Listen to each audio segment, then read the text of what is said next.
నమస్కారం ఘంటారావానికి స్వాగతం ముందుగా ప్రధాన అంశాలు ప్రధాని మోదీతో సీఎం చంద్రబాబు గంటపాటు సమావేశం రాష్ట్ర అభివృద్ధిపై చర్చ నిర్మలా సీతారామన్తోనూ భేటీ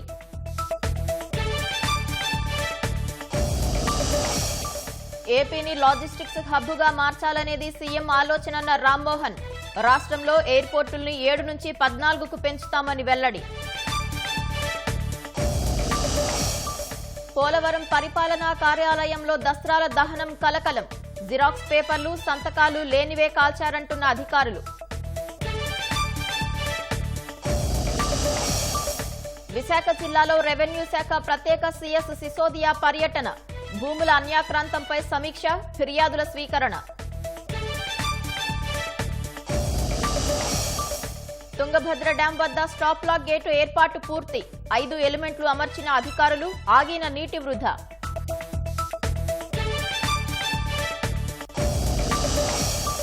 కోల్కతా ఘటనపై దేశవ్యాప్తంగా కదం తొక్కిన వైద్యులు నిందితులను శిక్షించాలని 24 గంటల పాటు సమ్మె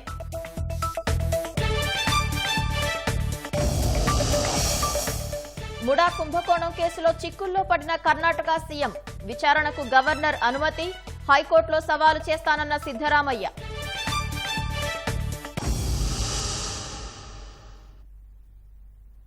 ప్రభుత్వం చెప్పినట్లుగానే తుంగభద్ర జలాశయంలో ఇంజనీరింగ్ అద్భుతం జరిగింది దేశంలో తొలిసారిగా విరిగిన జలాశయం గేటును ప్రవాహం ఉండగానే స్టాప్ లాక్ గేటు అమర్చిన ఘనత ఏపీ ప్రభుత్వానికి దక్కింది తుంగభద్ర జలాశయంపై విరిగిన గేటు స్థానంలో స్టాప్ లాక్ గేటు నిపుణులు విజయవంతంగా ఏర్పాటు చేశారు మరింత సమాచారం మా ప్రతినిధి లక్ష్మీప్రసాద్ అడిగి తెలుసుకుందాం లక్ష్మీప్రసాద్ తుంగభద్ర జలాశయంపై విరిగిన గేటు స్థానంలో స్టాప్ లాక్ గేటు విజయవంతంగా ఏర్పాటుకు సంబంధించి వివరాలేంటి పవిత్ర కొద్దిసేపటి క్రితమే తుంగభద్ర జలాశయంలో 19వ నెంబర్ గేట్ విరిగిపోయింది ఈ నెల 10వ తేదీన 19వ నెంబర్ గేట్ స్థానంలో ఇప్పుడే కొద్దిసేపటి క్రితమే 5వ ఎలిమెంట్ ను అంటే పూర్తి స్థాయిలో 63 అడుగుల వెడల్పు 20 అడుగుల ఎత్తు కలిగిన స్టాప్ లాక్ గేట్ ను ఏర్పాటు చేయడం జరిగింది ఈ గేట్ల ఏర్పాటు ఈ ఏవైతే ఎలిమెంట్స్ ఏర్పాటు చేయడం కానీ స్టాప్ లాక్ గేట్ ఏర్పాటు చేయడం మీద భిన్న వాదనలు ఉండేవి అంటే నిపుణుల మధ్య దేశవ్యాప్తంగా దీని మీద చర్చ కూడా జరిగింది అనేక మంది ఇంజనీరింగ్ నిపుణులు ముఖ్యంగా సివిల్ ఇంజనీర్లు మెకానికల్ ఇంజనీర్లు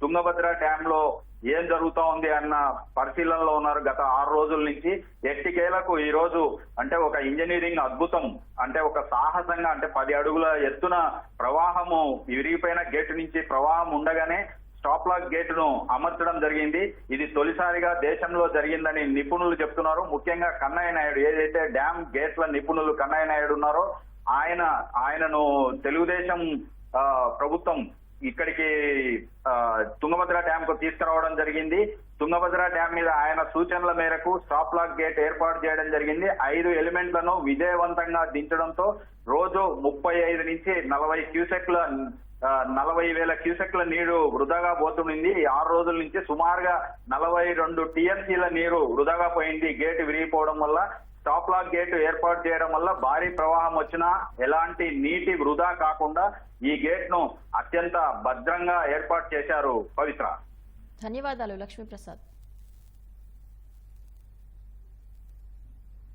ఢిల్లీలో ముఖ్యమంత్రి చంద్రబాబు రెండో రోజు పర్యటన బిజీగా సాగుతోంది రాష్ట్రానికి రావాల్సిన నిధులపై కేంద్ర ఆర్థిక మంత్రి నిర్మలా సీతారామన్తో ముఖ్యమంత్రి చంద్రబాబు చర్చిస్తున్నారు అంతకుముందు రాష్ట్ర ఆర్థిక పరిస్థితిపై ప్రధాని మోదీతో చంద్రబాబు చర్చించారు అమరావతి అభివృద్ధికి నిధులు విడుదల పోలవరం ప్రాజెక్టు త్వరితగతిన పూర్తి చేసే విధంగా కేంద్రం సహకారం అందించాలని చంద్రబాబు కోరారు వైసీపీ పాలనలో అప్పుల కుప్పగా మారిన రాష్ట్రానికి ఆర్థిక చేయూతనిచ్చి ఆదుకోవాలని విజ్ఞప్తి చేశారు బడ్జెట్లో ఇచ్చిన హామీలు త్వరితగతిన పూర్తి చేయడంతో పాటు వైసీపీ ప్రభుత్వ నిర్లక్ష్యంతో వెనక్కు వెళ్లిపోయిన కేంద్ర నిధులను తిరిగి విడుదల చేయాలని చంద్రబాబు కోరినట్లు తెలుస్తోంది వీటితో పాటు గత 5 ఏళ్లలో వెనుకబడిన జిల్లాల ప్రోత్సాహక నిధులను తిరిగి రాష్ట్రానికి అందించి ఏపీ అభివృద్ధికి తోడ్పాటు అందించాలని ప్రధాని మోదీకి సీఎం చంద్రబాబు విజ్ఞప్తి చేసినట్లు తెలుస్తోంది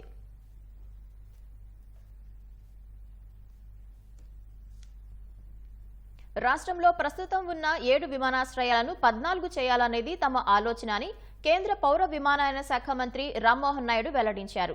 ఢిల్లీ పర్యటనలో ఉన్న ముఖ్యమంత్రి చంద్రబాబు రామ్మోహన్ నాయుడు ఆహ్వానం మేరకు పౌర విమానయాన శాఖ కార్యాలయాన్ని సందర్శించారు. ఏపీలో విమానయాన రంగ అభివృద్ధికి చేపట్టాల్సిన చర్యలపై అధికారులతో చంద్రబాబు చర్చించారు. కొత్త విమానాశ్రయాల ఏర్పాటు ప్రతిపాదనలపై అధికారుల ప్రజెంటేషన్ ఇచ్చారు. కొత్త ఎయిర్పోర్ట్ల ఏర్పాటుకు రాష్ట్ర ప్రభుత్వం అన్ని విధాలుగా సహకరిస్తుందని చంద్రబాబు చెప్పినట్లు రామ్మోహన్ నాయుడు తెలిపారు. దేశ స్థాయిలో విమానయాన రంగాన్ని సమర్థవంతంగా నడిపించేందుకు చంద్రబాబు పలు సూచనలిచ్చారన్నారు. 7 ఎయిర్పోర్ట్స్ ఆంధ్రప్రదేశ్ రాష్ట్రంలో ఈరోజు సివిల్ ఆపరేషన్స్ అన్ని కూడా పనిచేస్తున్న ఎయిర్పోర్ట్స్ లో టెర్మినల్ కెపాసిటీని ఇంక్రీజ్ చేయడానికి ఆల్రెడీ వర్క్స్ జరుగుతున్నాయి. రాష్ట్ర ప్రజలందరికీ కూడా దగ్గరలోనే ఎయిర్పోర్ట్ ఇన్ఫ్రాస్ట్రక్చర్ క్రియేట్ చేయడానికి ఒక ఆలోచన కూడా మా దృష్టిలో పెట్టడం జరిగింది. ఇప్పుడు ఉన్నటువంటి 7 ఎయిర్పోర్ట్స్ ని సుమారు 14 చేయాలన్నటువంటి ఆలోచనతో మినిస్ట్రీ ఆఫ్ సివిల్ ఏవియేషన్ అలాగే స్టేట్ గవర్నమెంట్ మేమందరం కూడా కలిసికట్టుగా పనిచేసి ఎయిర్పోర్ట్ ఇన్ఫ్రాస్ట్రక్చర్ ని ఏ రకంగా డెవలప్ చేయాలన్న దాని మీద ప్రధానంగా మేము ఈ రోజు దృష్టి పెట్టాం. పుట్టపర్తిలో కూడా సత్యసాయి బాబా వాళ్ళ తాలూకా ఇన్స్టిట్యూషన్ తాలూకా ప్రైవేట్ ఎయిర్పోర్ట్ ఉంది. ఆ ప్రైవేట్ ఎయిర్పోర్ట్ ని కూడా పబ్లిక్ ఎయిర్పోర్ట్ గా చేసి సివిల్ ఆపరేషన్స్ అక్కడ నుంచి ఎలా ప్రారంభించాలన్న దాని మీద డిస్కస్ చేశాం. భవిష్యత్తులో ఈస్ట్ కోస్ట్ కి లాజిస్టిక్స్ హబ్ గా ఆంధ్రప్రదేశ్ రాష్ట్రాన్ని తయారు చేయాలన్నది చంద్రబాబు నాయుడు గారి తాలూకా దూరదృష్టి ఆలోచన. అందులో ఎయిర్పోర్ట్స్ తాలూకా ప్రధానమైనటువంటి పాత్ర ఉంటుంది కాబట్టి ఎక్కువ ఎయిర్పోర్ట్స్ తయారు చేయాలని దాని ఒక ఆలోచన. మరొక వారం రోజుల్లో మినిస్ట్రీ ఆఫ్ సివిల్ ఏవియేషన్ నుంచి సీ ప్లేన్ పాలసీని మళ్ళీ రిలీజ్ చేస్తున్నాం. ప్రకాశం బ్యారేజ్ లో కూడా ఒక వాటర్ ఏరోడ్రోమ్ అక్కడ నుంచి సీ ప్లేన్స్ వెళ్లే విధంగా అక్కడ ఇన్ఫ్రాస్ట్రక్చర్ కోసం కూడా ప్రపోజ్ చేశాం. అలాగే శ్రీశైలంలో ఉన్నటువంటి బరాజ్ లో కూడా ఒక వాటర్ ఏరోడ్రోమ్ పెట్టాలని, అలాగే మనకున్నటువంటి కోస్టల్ ఏరియాస్ లో కూడా ఎక్కడికక్కడ 1000 కిలోమీటర్స్ దీంట్లో ఎక్కడికక్కడ మనం వాటర్ ఏరోడ్రోమ్స్ పెట్టుకుంటే సీ ప్లేన్స్ తాలూకా యూటిలైజేషన్ కూడా ఆంధ్రప్రదేశ్ రాష్ట్రంలో మనం పొందొచ్చు. హెలికాప్టర్ సర్వీసెస్ ఆంధ్రాలో ఎలా ఇంప్రూవ్ చేయాలన్న దాని మీద కూడా మేమందరం కూడా చర్చించుకుంటాం. డ్రోన్స్ తాలూకా యూటిలైజేషన్ ని ఆంధ్రప్రదేశ్ లో ఏ రకంగా పెంచగలం దీని మీద కూడా సుదీర్ఘంగా మేము చర్చించాం. ఒక 2-3 వారాల్లో డ్రోన్స్ కి సంబంధించి ఒక ప్రత్యేకమైనటువంటి ఈవెంట్ ఆంధ్రప్రదేశ్ రాష్ట్రంలో the help of state government కూడా పెట్టి రాష్ట్రంలో దేశంలో ఉన్నటువంటి వివిధ డ్రోన్ కంపెనీలన్నింటినీ కూడా పిలిపించి ప్రయోగాలు ఏవైతే ఉన్నాయో లేకపోతే పబ్లిక్ పరంగా యూటిలిటీ సర్వీసెస్ ఏవైతే ఉన్నాయో వీటన్నిటిని కూడా ప్రభుత్వానికి తెలియజేసే విధంగా ఒక ఈవెంట్ ని కూడా మేము పెట్టబోతున్నాం. మదనపల్లె ఫైల్స్ విచారణ కొనసాగుతుండగానే ఇప్పుడు పోలవరం ఫైల్స్ కలకలం సృష్టిస్తోంది. ధవళేశ్వరంలో పోలవరం ప్రాజెక్టు పరిపాలనా కార్యాలయంలో దసరాలు దగ్ధం కావడం పలు అనుమానాలకు తావిస్తోంది. పోలవరం ఎడమ ప్రధాన కాల్వ భూసేకరణకు సంబంధించి దసరాలు దగ్ధమైనట్లు ఆరోపణలు వినిపిస్తున్నాయి. అయితే హుటాహుటిన కార్యాలయానికి వచ్చిన ఆర్డీఓ శివజ్యోతి పరిశీలన అనంతరం పోలవరం ఎడమ కాల్వ సంబంధిత దసరాలు దహనం కాలేదని ప్రకటించారు. రాష్ట్రంలో మొన్నటికి మొన్న మదనపల్లె సబ్ కలెక్టరేట్లో రెవెన్యూ శాఖకు సంబంధించిన దసరాలు దహనం చేశారు. ఆ ఘటనపై దర్యాప్తు సాగుతుండగానే ఇప్పుడు పోలవరం ప్రాజెక్టు కార్యాలయంలో కొన్ని పత్రాలు దగ్ధం కావడం కలకలం రేపుతోంది. కార్యాలయంలోని వారే దసరాలు కాల్చేశారని అనుమానం కలుగుతోంది. ఘటనా స్థలానికి చేరుకున్న పోలీసులు కాలిపోయిన దసరాలను పరిశీలించారు. శుక్రవారం రాత్రి దసరాలు తగలబెట్టి ఉంటారని అనుమానిస్తున్నారు. కాల్చివేసిన దసరాలను in-charge sub collector Sivajyothi, DSP Bhavya Kishore, special deputy collector పరిశీలించారు. సగం కాలిపోయిన దసరాలను స్వాధీనం చేసుకుని పోలీసులు విచారణ చేస్తున్నారు. పోలవరం ప్రాజెక్టు నిర్వాసితులకు అందజేసిన పరిహారం సంబంధించిన దసరాలుగా అధికారులు ప్రాథమిక నిర్ధారణకు వచ్చారు. స్పెషల్ డిప్యూటీ కలెక్టర్ అనుమతి తీసుకోకుండానే శుక్రవారం రాత్రి కార్యాలయం సిబ్బంది దసరాలు తగలబెట్టేశారు. ఫైల్స్ ఎందుకు కాల్చేశారు అనే అంశాలపై అధికారుల బృందం ఆరా తీస్తోంది. పోలవరం ఎడమ కాల్వ సంబంధిత దసరాలు దహనం కాలేదని పరిశీలన అనంతరం ఆర్డీఓ తెలిపారు. దసరాల దగ్ధంపై విచారణ చేస్తున్నట్లు స్పెషల్ డిప్యూటీ కలెక్టర్ వేదవల్లి తెలిపారు. డిప్యూటీ కలెక్టర్ 2 రోజుల క్రితం లీవ్పై వెళ్లారని, తనను ఇన్ఛార్జిగా నియమించినట్లు వెల్లడించారు. తనకు తెలియకుండా స్వీపర్ దసరాలను కాల్చేశారని చెబుతున్నారు. మేము మొత్తం తీసుకున్నాము, అవి హ్యాండ్ ఓవర్ చేసుకున్నాము. హ్యాండ్ ఓవర్ చేసుకొని ప్రతి ఫైల్ కూడా మేము ఫోటో తీస్తే 93 పేజీలు వచ్చాయి. అవన్నీ కూడా ఏంటంటే జిరాక్స్, అలాగే ల్యాండ్ ఎక్విజిషన్లో చాలా ఫైలు పేపర్స్ కొన్ని సంతకాలు లేకుండా అట్లా ఉన్నాయి. మొత్తం కూడా అంటే రఫ్ పేపర్స్ అన్నమాట. రఫ్ పేపర్స్ అలాగే జిరాక్స్ కాపీలు మొత్తం కూడా వీడియో తీసాము, ఫోటో తీసినప్పుడు దానిలో సైన్డ్ కాపీ అయితే ఒక్కటి కూడా లేదు. అది లేదు కాదండి, అవన్నీ కూడా సైన్డ్ కాపీలు కాదు, అవన్నీ వేస్ట్ పేపర్స్, అలాగే జిరాక్స్ కాపీస్. బట్ అది సైన్ లేకపోతే అది ఫైల్ కింద రాదండి. తగలబెట్టేటప్పుడు పర్మిషన్ తీసుకోవాలి కంపల్సరీ. బట్ ఇప్పుడు మేము అదే ఎంక్వైరీ చేస్తున్నాము. బ్లూ పెన్ తో రాసినాయి కానీ సైడ్ ఇనిషియల్ ఉంది కానీ హెడ్ ఆఫ్ ద ఇన్స్టిట్యూషన్ సంతకాలు లేవండి. నేను ప్రతి పేపర్ చూశాను. వైసీపీ అవినీతి అక్రమాలు బయటకు వస్తాయనే పోలవరం ప్రాజెక్టు పరిపాలనా కార్యాలయం దస్త్రాలు దగ్ధం చేశారని మంత్రి నిమ్మల రామానాయుడు అన్నారు. దీనికి బాధ్యులెవరో దర్యాప్తు ఎంత పెద్దవారైనా శిక్షిస్తామని స్పష్టం చేశారు. పోలవరం ప్రాజెక్ట్ అనే కాదు, ఈవేళ ఆంధ్రప్రదేశ్ రాష్ట్రంలో ఎన్డీఏ ప్రభుత్వం అధికారంలోకి వచ్చిన తర్వాత గత 5 సంవత్సరాల వైసీపీ పాలనలో చేసినటువంటి పాపాలు ఏవైతే ఉన్నాయో వాటికి సంబంధించినటువంటి సాక్ష్యాలన్నింటినీ కూడా తెరమరుగు చేసేటువంటి ప్రయత్నం ప్రతి శాఖలోనూ కూడా జరుగుతున్న విషయం మీ అందరికీ తెలుసు. అంచేత అటువంటి అవినీతిని కప్పిపుచ్చుకునేటువంటి విధంగానే మరి ఈరోజు కూడా అటువంటి దస్త్రాలు దహనం చేయడం కానీ ఇటువంటి కార్యక్రమాలకు శ్రీకారం చుడుతూ ఉన్నారు. మరి వీటన్నిటి మీద కూడా మేము కూడా సమగ్రమైనటువంటి దర్యాప్తు చేసి ఎవరైతే బాధ్యులు ఉన్నారో వాళ్ళందరినీ కూడా కఠినంగానే మేము శిక్షించేటువంటి విధంగా, ఎందుకంటే మా దృష్టికి కూడా చూసాం, ఏదైతే పోలవరం ప్రాజెక్టుకి సంబంధించి కూడా ఏదైతే గైడ్ బండ్ కృంగినటువంటి విషయంలో కానీ, అదేవిధంగా ఇంకా ఇతరితర అక్కడ జరిగినటువంటి 5 సంవత్సరాల్లో మరి యొక్క అంచనాలను కూడా పెంచి వాళ్ళు ఏదైతే టెండర్స్ని పిలిచినటువంటి పరిస్థితి కానీ ఏవైతే ఉన్నాయో ఇవన్నీ కూడా 1 by 1 ఒక్కొక్కటి కూడా మేము కూడా దాన్ని ఐడెంటిఫై చేస్తూ ఉన్నాం. డిపార్ట్మెంట్ పరంగా, శాఖ పరంగా కూడా వాటి మీద బాధ్యులు ఎవరైనా ఉండి తప్పు చేసి ఉంటే ఎంతటి పెద్దవాళ్ళు అయినా సరే వాళ్ళకి శిక్ష అనేది తప్పదనే విషయాన్ని కూడా సందర్భంగా తెలియజేస్తాం. విశాఖ నగరం, జిల్లా పరిసర ప్రాంతాల్లో జరిగిన భూ అవకతవకలను కూటమి ప్రభుత్వం సీరియస్ గా తీసుకుంది. దీనిపై ప్రభుత్వ ప్రత్యేక కార్యదర్శి ఆర్పి సిసోదియాతో పూర్తి విచారణ కొనసాగిస్తోంది. విశాఖలోని అన్యాక్రాంతమైన ప్రభుత్వ భూముల్లో ఆయన పరిశీలన చేపట్టారు. వైసీపీ హయాంలో వేల ఎకరాల ప్రభుత్వ భూమి అన్యాక్రాంతమైందనే ఆరోపణలు వెల్లువెత్తుతున్న నేపథ్యంలో రెవెన్యూ శాఖ ప్రత్యేక ప్రధాన కార్యదర్శి సిసోదియా విశాఖలో పర్యటించారు. ముందుగా మధురవాడ ప్రాంతంలోని హయగ్రీవ, రామానాయుడు స్టూడియో భూములను సిసోదియా పరిశీలించారు. కలెక్టర్ ఆర్డీఓలను అడిగి వివరాలు తెలుసుకున్నారు. కట్టడాలను క్షుణ్ణంగా పరిశీలించారు. ఆ తర్వాత దసపల్లా భూములను పరిశీలించారు. అనంతరం ఆనందపురం, భీమిలి మండలాల్లో అన్యాక్రాంతమైన భూములను సిసోదియా పరిశీలించారు.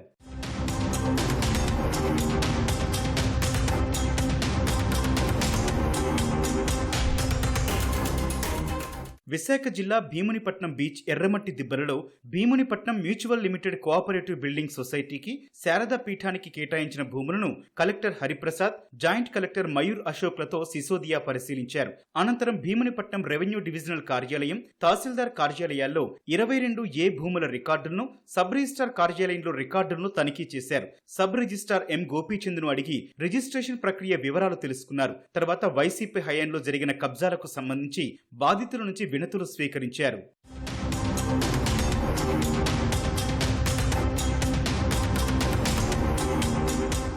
మా డిఫాల్టర్లు అనేది మా ఫిషర్మెన్ కమిటీ అందరికీ దాని మీద కొనసాగుతున్నాం. దాని మీద అంతవరకు బతుకు కోసం మా తాతల నుండి కూడా ఇది అందరికీ రైతులకు ఇవ్వాలని చెప్పేసి మాకు ఈ హక్కు కల్పించాలని చెప్పి కలెక్టర్ గారిని రిక్వెస్ట్ చేస్తున్నాం. ముద్దాడిపేట గ్రామం అండి, విశాఖపట్నం జిల్లా ఆకమారి మండలం. 2 ఎకరాల 40 సెంట్లు మాకు ఫస్ట్ నుంచి ఉండేదండి. డీ పట్టా ఇచ్చారు మాకు. ఈ వైసీపీ వచ్చిన తర్వాత వాళ్ళందరూ కుమ్మక్కయ్యి చాలా ఇబ్బంది పెట్టి జగనన్న కాలనీకి అని చెప్పేసి మా ల్యాండ్ ప్రత్యేకించి పంట ఉండేదండి. పంట ఉన్న కొట్టేశారు. బలవంతంగా పోలీసులతో వచ్చి దౌర్జన్యం చేసి మా దగ్గర భూమి లాగేసుకున్నారు. అది మహేష్ కన్స్ట్రక్షన్ కార్పొరేషన్ డాక్యుమెంట్ ఉంది. 30 సంవత్సరాలు పెట్టి ఇప్పటి వరకు కూడా మేము అదే ల్యాండ్లో మేము ఉంటున్నాం కూడా. ఆరాధ అప్పలనాయుడు అని ఆక్యుపై చేశారు సార్, ఆన్లైన్ చేశారు వాళ్ళకి. అది మా మహేష్ కన్స్ట్రక్షన్ కార్పొరేషన్ పేరుని రావాలని కలడానికి వచ్చాం సార్. విశాఖ నగరంలో క్షేత్రస్థాయిలో పరిశీలన అనంతరం కలెక్టరేట్లో అధికారులతో సమీక్ష నిర్వహించారు. కోల్కతాలోని ఆర్జీ కార్ వైద్య కళాశాలలో వైద్య విద్యార్థినిపై జరిగిన అమానుష ఘటనను ఖండిస్తూ రాష్ట్ర వ్యాప్తంగా ప్రభుత్వ, ప్రైవేటు వైద్యులు, వైద్య సిబ్బంది రోడ్డెక్కారు. దేశవ్యాప్త సమ్మెలో భాగంగా 24 గంటల పాటు రాష్ట్ర వ్యాప్తంగా సాధారణ వైద్య సేవల్ని నిలిపివేశారు. ఘటనకు కారకులైన వారిని కఠినంగా శిక్షించాలని డిమాండ్ చేశారు. వైద్యులకు రక్షణ కల్పించాల్సిన బాధ్యత ప్రభుత్వాలపై ఉందని తేల్చి చెప్పారు. కోల్కతాలో వైద్య విద్యార్థినిపై హత్యాచారం ఘటనను ఖండిస్తూ రాష్ట్ర వ్యాప్తంగా ఆందోళనలు హోరెత్తాయి. పల్నాడు జిల్లా గురజాల ప్రభుత్వ డాక్టర్లు ఆసుపత్రి నుంచి బస్టాండ్ వరకు నిరసన ర్యాలీ నిర్వహించారు. బాపట్ల, అద్దంకి, చీరాలలో ప్రభుత్వ, ప్రైవేటు వైద్య సిబ్బంది విధులను బహిష్కరించారు. మంగళగిరి ఎన్ఆర్ఐ ఆసుపత్రి వైద్యులు ర్యాలీ నిర్వహించారు. మంగళగిరి ఎయిమ్స్ వైద్యులు మానవహారం చేపట్టారు. వారి ఫ్లాష్ మ్యాప్ ఆలోచింపచేసింది. వీరి ఆందోళనకు ఏపీ కౌలు రైతు సంఘం మద్దతు ప్రకటించింది.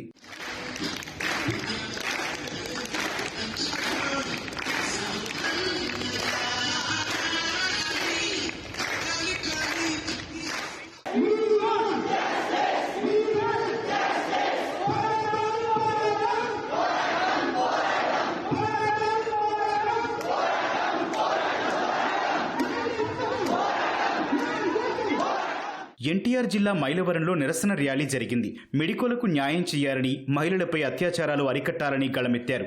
మహిళా ట్రైనీ హత్యపై న్యాయం చేయాలని నర్సరావుపేటలోని కలెక్టర్ కార్యాలయం, జిల్లా ఎస్పీ కార్యాలయంలోని అధికారులకు మహిళా వైద్యులు వినతిపత్రం అందజేశారు. ఉమ్మడి గుంటూరు జిల్లా వ్యాప్తంగా ఆసుపత్రుల్లో ఓపీ సేవలు నిలిపివేశారు. గుంటూరులో భారీ నిరసన ప్రదర్శన చేశారు.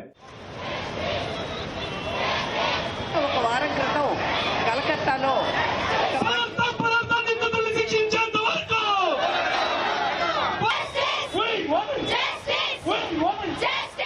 కోల్కతాలో వైద్య విద్యార్థినిపై జరిగిన పాశవిక ఘటనను వ్యతిరేకిస్తూ ఒంగోలులో రిమ్స్ నుంచి చర్చి సెంటర్ వరకు జూడాలు నిరసన ర్యాలీ, మానవహారం నిర్వహించారు. నర్సాపురంలో ప్రభుత్వ ఆసుపత్రి వైద్యులు ర్యాలీగా వెళ్లి సబ్ కలెక్టర్ కు వినతి పత్రం అందజేశారు. అంబాజీపేట ముక్కాముల పీహెచ్సీ వైద్యులు నిరసన ప్రదర్శన చేశారు. తూర్పుగోదావరి జిల్లా అనపర్తిలో ప్రభుత్వ వైద్యులు నిరసన గళం వినిపించారు. కాకినాడ జిల్లా తునిలో డాక్టర్లు విధులు బహిష్కరించి ఆందోళన చేశారు. మహిళలపై జరుగుతోన్న అఘాయిత్యాలపై సమాజం తీవ్రంగా ప్రతిస్పందించాల్సిన అవసరం ఉందని విశాఖలో పెద్ద ఎత్తున నినదించారు.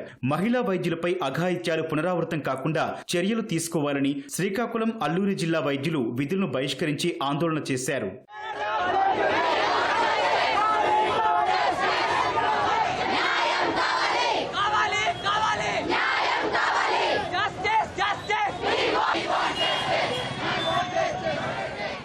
రాయలసీమ వ్యాప్తంగా వైద్యులు ఆందోళనతో హోరెత్తించారు. చిత్తూరు జిల్లా నగరి ఏరియా ఆసుపత్రి, పుత్తూరు ఆసుపత్రిలో డాక్టర్లు నిరసన తెలిపారు. కర్నూలు జిల్లా గోనెగండ్లలో మానవహారంగా ఏర్పడి ఆందోళన చేశారు. వైద్యులపై దాడులను అరికట్టాలంటూ పుట్టపర్తి వైద్యులు ఎంఆర్ఓకు వినతి పత్రం అందజేశారు. ధర్మవరంలో నినాదాలతో హోరెత్తించారు. నిందితులను అరెస్టు చేయాలని హిందూపురంలో పోలీసులకు ఫిర్యాదు చేశారు. వైద్యులకు రక్షణ కల్పించేలా ప్రత్యేక చట్టాన్ని తీసుకురావాలని కోరుతూ అనంతపురం జిల్లా రాయదుర్గంలో డాక్టర్లు ఆందోళన బాట పట్టారు. కడప రిమ్స్ లో జూనియర్ వైద్యుల ఆందోళనకు ఎమ్మెల్యే మాధవిరెడ్డి మద్దతు తెలిపారు. అన్నమయ్య జిల్లా మదనపల్లిలో వైద్యులు చేస్తోన్న నిరసనలకు విద్యార్థి సంఘాలు, సిపిఐ నాయకులు మద్దతుగా నిలిచారు. విధుల్లో ఉన్న వైద్యులకు రక్షణ కల్పించాలంటూ రాయచోటిలో ఆర్డీఓకు వైద్యులు వినతి పత్రం అందజేశారు.